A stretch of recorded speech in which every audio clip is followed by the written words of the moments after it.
네, 지금부터는 투자해놓은 시간으로 이어가 보겠습니다. 현재 양대 지수 모두 상승폭을 조금씩 더 키워나가고 있는데요.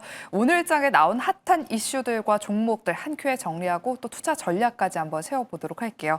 오늘은 올리온 컨설팅 윤혜림 대표, SK증권 경인지점 PB 이재규 차장과 함께하겠습니다. 두 분 어서 오세요.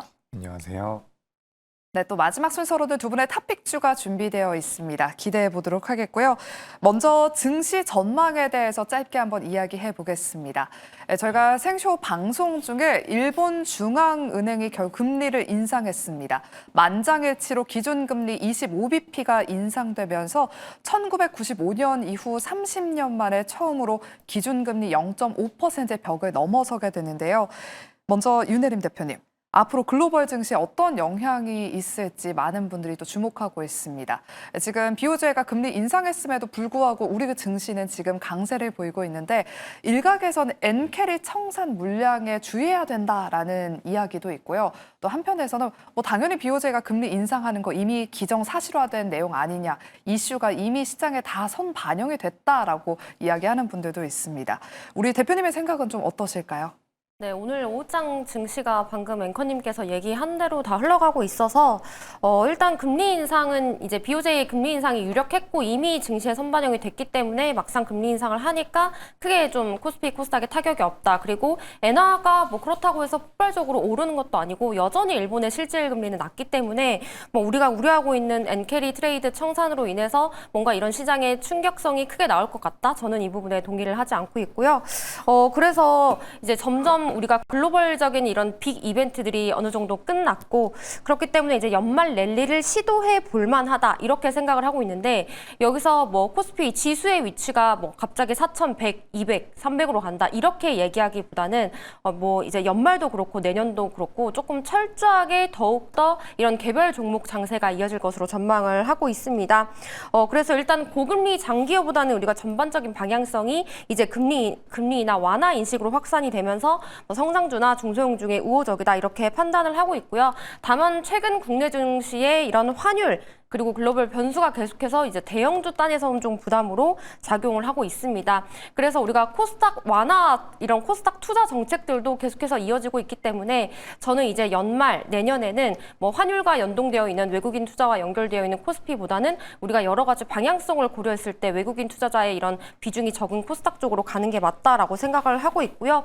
그래서 지수 자체의 상단은 조금 제한적이고 그렇다고 해서 어느 정도 하단도 어느 정도 방어적이다라고 설명을 할 수가 있어서 다시 한번 조금 개별주 트레이딩 위주로 접근을 하시면 좋을 것 같은데 우리가 이제 내년을 바라보고 모아가는 관점은 제가 계속해서 방송에서 얘기를 했던 것처럼 AI발, 반도체, 전력 그리고 원전 이런 식으로 계속 매집을 해나가시면 될 것 같고 이렇게 노이즈가 있을 때 그리고 이제 우리가 코스닥 측면으로 조금 더 공격적으로 매매를 해보겠다라고 하신 분들은 1순위는 단연 제약바이오 섹터 그리고 2순위는 로봇 그리고 3순위는 방산과 우주항공 쪽에 좋은 수급도 내년까지 이어질 쪽으로 전망을 하고 있기 때문에 이제 여러분들이 포트를 짜실 때 이제 중장기 노이즈가 나왔을 때는 AI발 섹터들을 매집을 하시고 이제 방금 말씀드렸던 코스닥 섹터들은 우리가 트레이딩 관점으로 보시는 게 어떨까 싶습니다. 네, 연말 산타랠리를 한번 기대해 보면서 그래도 종목 장세에 대비를 해야 된다라고 말씀해 주셨고요. 코스피 쪽에서는 이 AI 밸류체인 반도체 대형주들 조정이 나올 때마다 계속해서 꾸준하게 매수해야 된다. 그리고 코스닥 중소형주 위주로 또 접근을 해보자, 트레이딩 해보자라고 코멘트 주셨습니다. 이런 흐름 안에서 저희가 그러면 반도체 대형주 이야기 나눠보도록 할게요. 오늘 반도체 대장주 삼성전자와 SK하이닉스가 엇갈린 흐름을 보이고 있습니다. 현재 외국인과 기관이 삼성전자는 매도세를 보이면서 약보합권에서 움직이고 있고요. SK하이닉스는 외국인과 기관 모두 담으면서 한 2% 넘는 상승세를 보이고 있습니다. 이재규 차장님, 네. 저희 어제 마이크론의 호실적 발표 이야기 나눠보면서 마이크론이 이 정도로 어닝 서프라이즈를 기록했으면 삼성전자와 SK하이닉스는 더 좋을 거다 이런 의견을 들어봤었습니다. 네. 그럼 4분기 실적이 지금 현재 주가에 얼마나 반영이 됐는지 좀 궁금하고요. 그리고 올해 주가 상승률을 비교해 보니까 마이크론이 거의 한 200% 가까이 올랐고 SK하이닉스는 200%를 넘겼고 삼성전자는 한 100%대 주가 상승률을 기록하고 있습니다. 네. 그러면 삼성전자가 좀 상승 여력이 더 남아있는 거 아닌가 이런 생각도 드는데 좀 어떻게 보실까요? 네, 그것도 맞는 말씀인 것 같은데 일단 삼성전자가 SK하이닉스와 마이크론보다는 시가총액이 크죠. 그렇기 때문에 상승률이 좀 덜 나왔다라고 보시는 게 맞을 것 같습니다. 그래서 뭐 주가가 이제 삼성전자와 SK하이닉스 같은 경우도 마이크론이 보여줬었던 실적을 기반으로 한다면 2026년도에 굉장히 좋은 실적이 나올 가능성이 높고, 지금 삼성전자 같은 경우는 2026년도에 100조, 많게 이야기하는 쪽 같은 경우는 110조까지도 영업이익이 나오고 있거든요. 그런 부분들을 고려해 본다면 업황 자체는 굉장히 좋습니다. 다만 제가 조금 이제 반도체 쪽에 대해서 우려가 되는 부분들은 지금 반도체 소부장 기업들 같은 경우는 한번 찾아보시면 아시겠지만 고점 대비해서 20%씩 30%씩 밀린 기업들이 좀 있고요. 삼성전자와 SK하이닉스 같은 경우도 지금 굉장히 다행히도 좋은 자리까지 올라왔는데 과연 뭐 상대적으로 이제 수급이 몰릴 수 있는 다른 섹터들 있죠. 바이오라든지 뭐 로봇이라든지 다른 쪽으로 자금이 들어간다라고 한다면 그쪽의 탄력도가 저는 조금 더 강할 것 같습니다. 그래서 아까 전에 대표님께서도 뭐 일본의 금리 인상에 대해서 이야기하시면서 2026년도에는 AI라든지 AI와 관련되어 있는 기업들, 반도체 쪽이 조정을 받으면 모아가자라는 관점이었잖아요. 저도 좀 비슷합니다. 지금 이제 우리나라 시장을 전반적으로 봤을 때 가장 메인 섹터는 반도체가 맞지만 연말과 내년 상반기까지 과연 이쪽에서 좋은 시세가 나올까라고 한다면 저는 조금 물음표가 붙는 부분들이 있어요. 그렇기 때문에 보유하시는 분들 같은 경우는 당연히 보유를 하셔도 괜찮겠지만 만약에 트레이딩 관점으로 12월 달과 1월 달에 좋은 수익을 노려본다라고 하면 삼성전자와 SK하이닉스보다는 다른 쪽에 대한 관심이 좀 필요하지 않을까라고 저는 생각이 되거든요. 다만 뭐 중장기적으로 보신다면 지금 삼성전자 내년에 뭐 영업이익이 100조 나오면은 PER 기준으로 7배 수준이거든요. 올라와야 되는 게 맞습니다. 기본적으로. 다만 속도적인 측면은 좀 고려를 해 보시는 게 맞지 않을까라는 의견 드리겠습니다. 네, 두 분 다 반도체 섹터에 대해서는 중장기적인 관점에서는 긍정적이다라고 말씀을 해주셨습니다. 이렇게 마이크론이 AI 버블론에 대한 우려를 어느 정도 불식시켜준 가운데 오늘 뭐 에너지 안에서 핵융합 관련 종목들이 또 급등하고 있습니다. 일진파워가 장중에 20% 넘게 급등을 했다가 현재는 한 10%대 급등세를 보이고 있는데요. 트럼프 대통령의 미디어 회사인 트럼프 미디어가 미국의 핵융합 발전 기업과 합병에 나선다라는 소식이 오늘 상승의 트리거로 작용하고 있습니다. 윤혜린 대표님, 핵융합 분야에서 기술력을 끌어올리면서 차세대 원전에서 주도권을 가져오겠다라는 게 그 입장인 것 같은데 이런 트렌드 아래에서 국내 원전주들 수혜를 받을 수 있을지 최근에 AI 밸류체인 안에서 원전주들 좀 조정을 받았었습니다. 네, 원전도 지속해서 모아가야 한다라고 얘기를 했기 때문에 당연히 봐야 된다 생각을 하고 있고요. 뭐 핵융합 관련주 이런 테마주들이 가겠지만 저는 우리가 대표적인 두산에너빌리티, BHI 계속 조정에 사모해야 된다라고 생각을 하고 있습니다. 그래서 뭐 단기적으로는 지금 핵융합 에너지 사업이 본격화하고 있기 때문에 이 부분에 있어서 테마가 붙을 수 있겠지만 저는 중장기 원전 사업 유효하다라고 생각을 하고 있고요. 뭐 계속해서 전력, 원전 이런 AI 데이터 센터의 이런 전기 상승 이 전력 소비가 엄청나게 증가를 하기 때문에 계속 필요한 이런 섹터라고 보고 있습니다. 그래서 뭐 최근에 두산에너빌리티와 BHI를 봤을 때 BHI도 이제 4만 원 선 부근까지 저점 테스트를 하고 최근에 이제 슈팅이 나왔다가 다시 하락을 하고 있지만 우리가 뭐 가격적으로 본다면 BHI도 다시 한번 이제 5만 원 초반대부터 만약에 아래로 내려간다면 매수할 수 있는 기회를 충분히 준다라고 생각을 하고 있고 저는 이런 sektor끼리의 순환매도 보지만 섹터 내의 순환매를 보고 있기 때문에 BHI가 슈팅을 했을 때 이제 두산에너빌리티 같은 경우는 지금 힘을 응축하고 있는 단계라고 생각을 하고 있어서 두산에너빌리티도 지금부터 7만 원대까지는 모아가면 충분히 내년을 바라봤을 때 한 10만 원 정도는 도전할 수 있는 종목이다라고 생각을 하고 있어서 원전주도 이렇게 노이즈에 흔들릴 때 조정 눌림목에 분할 매수하시면 도움이 될 것 같습니다. 네, 두산에너빌리티 10만 원을 한번 기대해 보면서 이 원전 쪽도 내년까지 바라보면서 계속해서 담아가는 전략이 유효하다라고 말씀해 주셨습니다.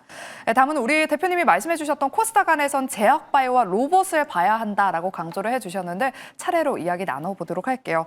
네, 오늘 장 마감 이후에 코스닥 활성화 정책이 발표될 것이다라는 그 찌라시성 보도가 나오면서 현재도 코스닥 지수가 2% 가깝게 상승하고 있습니다. 이재규 차장님, 네. 이런 대외적인 지금 불확실성이 다 제거된 상황 안에서 코스피 지수도 단숨에 4,000선을 돌파해줬잖아요. 코스닥 지수도 이런 정책 모멘텀까지 힘입는다면 좀 천스닥 기대해봐도 되지 않을지 어떻게 보실까요? 네, 저는 개인적으로 천스닥에 대한 기대감이 꽤 있습니다. 오. 왜 그러냐면 지금 우리가 삼성전자와 SK하이닉스를 필두로 한 코스피 같은 경우는 글로벌 시장에서 유동성이 공급이 되면서 그리고 AI라는 트렌드가 붙어주면서 좋은 흐름이 나오는 것은 맞는데 우리가 지금 우리나라만 놓고 본다면 정책적인 부분에서 연초부터 계속해서 뭐 밸류업이라든지 상법 개정을 통해 가지고 코스피 기업들이 굉장히 많은 수혜를 받았다라는 거죠. 그래서 AI 섹터 때문에 올라온 부분들도 있지만 그 아랫단에 있는 지주사라든지 은행주들 같은 경우도 굉장히 좋은 주가 흐름이 나왔었습니다. 근데 여기에서 이제 연장선상으로 코스닥 쪽에 대한 활성화 대책이 나올 것이다라는 분석들이 나오고 있는데 실제로 이제 코스피 시장보다 코스닥 시장은 8분의 1에서 9분의 1 정도의 규모를 가지고 있거든요. 근데 이런 시장에다가 정책적으로 육성을 해주겠다라는 내용들이 붙어준다면 주가의 탄력도는 저는 좀 더 강하게 나올 수 있지 않을까라고 생각을 하고 있습니다.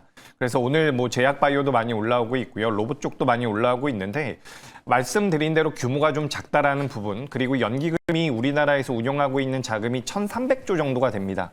근데 여기서 지금 코스닥 쪽에 할애하고 있는 퍼센테이지가 3% 정도가 되거든요. 근데 이 3%에서 5% 정도만 올려준다라고 하더라도 코스닥 시장에 20조 넘는 자금이 들어올 가능성이 굉장히 높고요.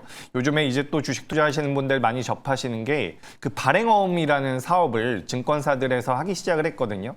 근데 그 발행어음 쪽으로 모이는 자금 중에서 상당 부분들을 모험 자본에 투자를 해야 되는 것으로 정책적으로 만들어지고 있습니다.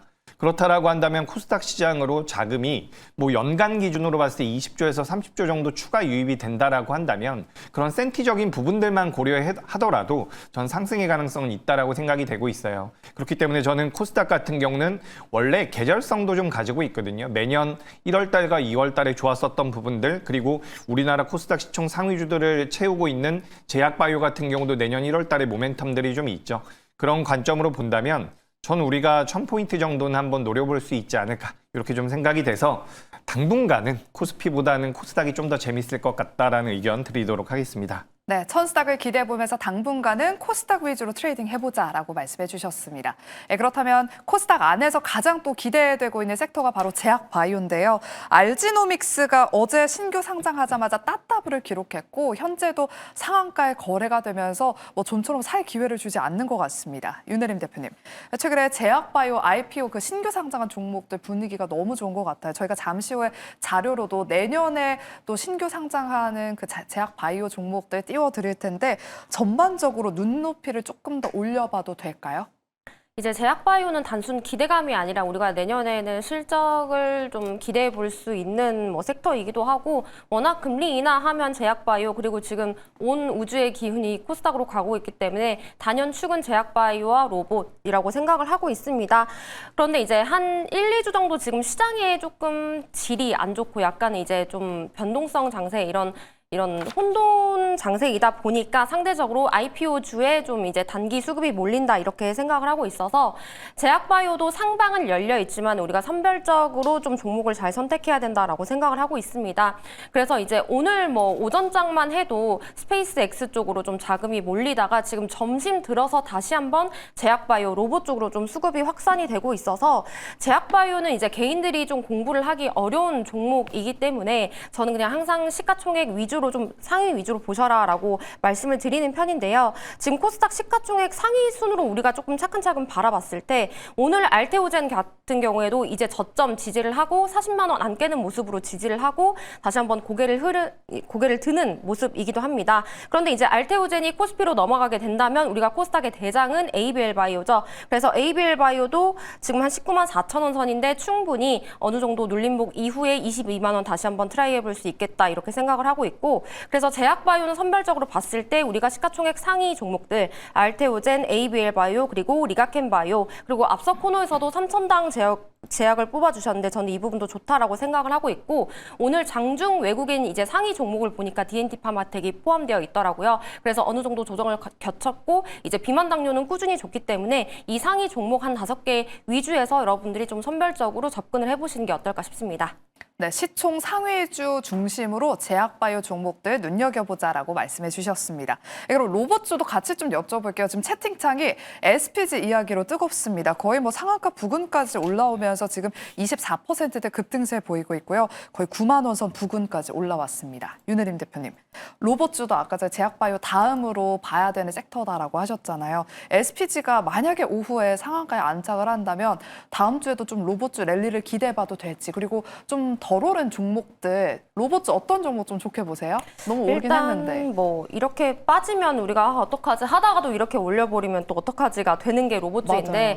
사실 이제 제약바이오나 로봇주는 우리가 조금 싼 가격이 아닌 이상 좀 건드리기가 어려운 게, 아무래도 뭔가 이런 기대감에 의해서 상승을 하는 종목이다 보니까, 뭐 예를 들어서 반도체나 전력에 물렸을 때는 그래도 내년에 실적이 나오니까 조금 버텨보자라는 마인드가 되지만, 상대적으로 제약바이오 로봇은 기대감에 상승을 하다 보니까 이제 이 부분에 있어서 조금 조심스러워지는 건 맞는 것 같습니다. 하지만 그럴 때 이제 대장의 추이를 봐야 되는데 지금 새로운 대장이 SPG로 거듭이 났고, 대장이 이렇게 상승을 했다라는 건 이제 로봇주 전반의 이제 섹터에 이런 상승이 끊임이 없다라고 생각을 하고 있고, 만약에 눌림이나 조정이 와도 이제 내년 CES 모멘텀도 있고, 금리나 수혜에서 뭐 1순위, 2순위로 수혜를 받을 수 있는 섹터이기 때문에 로봇주도 봐야 된다라고 생각을 하고 있어서, 이제 SPG가 또 이런 그림을 보여준다면 당연히 우리가 다시 한번 봐야 되는 종목을 꼽아보자면, 일단 기본적으로 레인보우 로보틱스, 지금 이제 상대적으로 SPG로만 이제 거래량이 쏠리기 때문에 이제 한 1등, 2등주, 3등주들이 조금 조용한 편이지만 분명 이 내에서도 순환매가 올 거라고 생각을 하고 있습니다. 그래서 레인보우 로보틱스를 보셔도 좋고, 뭐 로봇주도 제가 항상 얘기하는 건 비슷한 것 같아요. 지금 차트도 대부분 비슷합니다. 그래서 로봇주는 레인보우 로보틱스, 그리고 로보티즈, 마지막으로 원익홀딩스, 세 가지 중에서 여러분들이 조금 더 공부를 해보시고 괜찮은 종목들을 이렇게 눌림의 분할매수 하신다면 저는 충분히 좋은 수익을 주지 않을까 싶습니다. 네, 남은 오후장에도 로봇주들 수익 잘 나시길 바라면서 주가 추이 한번 잘 살펴보시길 바라겠고요. 다음으로는 방산주 이야기 한번 해보도록 할게요. 이재명 대통령이 내년 외교의 주요 테마로 방위 산업을 선정했습니다. 양자 외교에 나설 국가를 지금 선별하고 있다는 소식 속에서 오늘 방산 기업들의 주가도 굉장히 좋은데요. 이재규 차장님, 네. 또 다울투자증권에서는 LIG 넥스원에 대해서 2028년까지 성장이 기대된다라는 긍정적인 리포트를 내놨습니다. 한 5개월에서 6개월, 거의 반년 동안 방산주들도 좀 쉬어갔는데 네. 이제 본격적인 턴어라운드 기대봐도 될까요? 네, 뭐 지금부터 내년 중순 정도를 생각해 보면 저는 방산주도 굉장히 매력적이라고 생각이 됩니다. 그러니까 방금 전에 이제 앵커님께서도 말씀을 해주셨는데, 지금 우리나라 한국항공우주를 제외하고는 대다수의 기업들이 지금 6월 달과 7월 달에 고점이 나왔거든요. 거의 반년 정도 조정을 받았다라는 관점으로 본다면 해외 기업들에 비해서 그래도 저평가 수준에 머물러 있다라고 평가가 되고 있는 우리나라 방산주들 같은 경우는 추가 상승의 가능성이 전 있다라고 생각이 되고 있습니다. 너무 급하게 보시는 게 아니라고 한다면 우상향이 좀 더 이어질 가능성이 높고, 글로벌 정세가 많이 변하고 있죠. 그래서 자주국방 쪽에 대한 모멘텀들은 2026년도에도 이어질 가능성이 높다라는 말씀 드리면서 저는 방산 쪽 같은 경우도 긍정적인 의견 드리겠습니다. 네, 그리고 오늘 방산 섹터 안에서 우주항공 쪽도 연일 강세를 보이고 있습니다. 트럼프 대통령까지 우주 산업을 키우겠다는 행정 명령에 서명하면서 오늘도 그 훈풍이 이어지고 있는데요. 차장님, 네. 처음엔 저는 이 스페이스X 상장 기대감으로 오르는 단순한 테마인 줄 알았는데 보니까 네. 이제 하나의 성장 산업으로 자리를 잡고 있는 것 같습니다. 우주항공 관련 종목들, 그럼 내년까지 긍정적일 수 있을까요? 네, 이게 참 애매한 것 같습니다. 사실 우주 산업이라는 것이 어떻게 보면 무조건 성장을 해야 되는 산업이라고 저는 생각을 하고 있거든요. 근데 그 올라오는 주가의 속도 자체가 너무 빨랐다라고 생각이 되기 때문에 전 일단 우리가 테마성으로 좀 생각을 해보시는 게 어떨까라는 말씀을 드리고 싶습니다. 그래서 만약에 관련되어 있는 종목군들이 뭐 2026년도까지 그 스페이스X의 IPO 이전까지 부각이 된다라고 하더라도 일단 좀 눌림이 나왔을 때 공략을 해보시는 게 어떨까라는 생각이 들어요. 그렇기 때문에 전 일단 지금 당장 추격하는 것은, 오늘 보시면 아시겠지만 뭐 바이오라든지 로봇 같은 경우도 다시 한번 자금이 들어오거든요. 물론 이쪽이 더 많이 올라왔지만 시장을 차지하고 있는 덩어리, 이 규모를 봤을 때는 우주항공 쪽 같은 경우는 메인 섹터가 되기는 조금 이르다라고 생각이 되고 있습니다. 그렇기 때문에 테마성으로 접근하는 것과 성장성을 보고서 보는 것은 맞지만 주가 입장에선 좀 눌렸을 때 한번 공략해 보시는 게 어떨까라는 말씀 드리면서 전 우주항공은 속도 조절이 좀 필요하지 않을까라는 말씀 드리겠습니다. 네, 마지막으로는 제가 개별 이슈가 있는 한한령 해제 쪽과 또 에너지 쪽 이야기를 들어볼 텐데 두 분의 탑픽주가 다 이쪽에 있어서 질문과 함께 또 탑픽주도 바로 공개해 볼게요. 윤혜림 대표님, 대한상공회의소가 7년 만에 중국 경제 사절단을 보낼 것이다라는 소식이 전해지면서 오늘 엔터나 뷰티 종목들 한한령 해제에 기대감이 있는 쪽들 분위기가 좋습니다. 어떻게 보시는지 그리고 그 안에서 어떤 탑픽주를 또 준비해 오셨을까요? 제가 오늘 작가님한테도 엔터랑 뷰티 쪽은 이제 끝났다라고 생각하면 또다시 시세가 들어온다라고 얘기를 했는데 이제 엔터랑 뷰티도 조정을 많이 겪었죠. 그런데 이제 우리가 1월이 되면 이제 4분기 실적 발표 시즌이 되다 보니까 사실 이제 뷰티 같은 경우도 이런 기대감이 많이 꺾여서 실적이 좀 잘 나오면 다시 한번 슈팅을 줄 수 있겠다 이렇게 생각을 하고 있고 요즘 시장이 굉장히 어지러운데도 불구하고 조용히 수급이 들어오면서 차트가 다시 자리를 잡아가는 게 저는 엔터라고 생각을 하고 있습니다.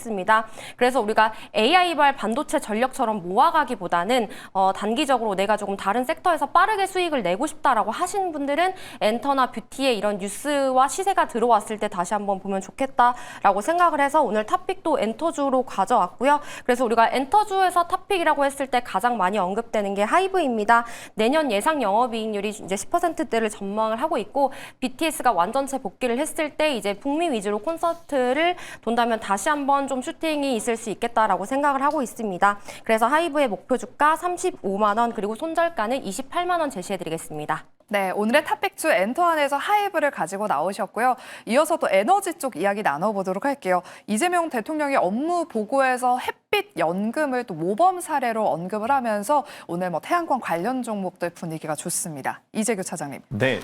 이번에는 정말 믿고 들어가봐도 될지 신재생 에너지 섹터는 반짝 올랐다가 또 조정 줬다가 이런데 어떻게 보시는지 궁금하고요. 또 탑픽주도 바로 공개해 볼게요.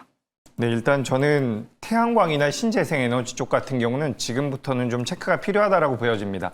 지금 삼성전자나 SK하이닉스가 살짝 둔화되고 있기 때문에 다른 쪽으로 자금이 넘어갈 가능성이 있다라고 생각이 되거든요. 방금 전에 하이브와 굉장히 비슷하게 모양새를 만들어주고 있는데 HD 현대에너지솔루션이라는 기업이 있습니다. 이 기업 같은 경우는 3분기 때 흑자 전환이 됐고요.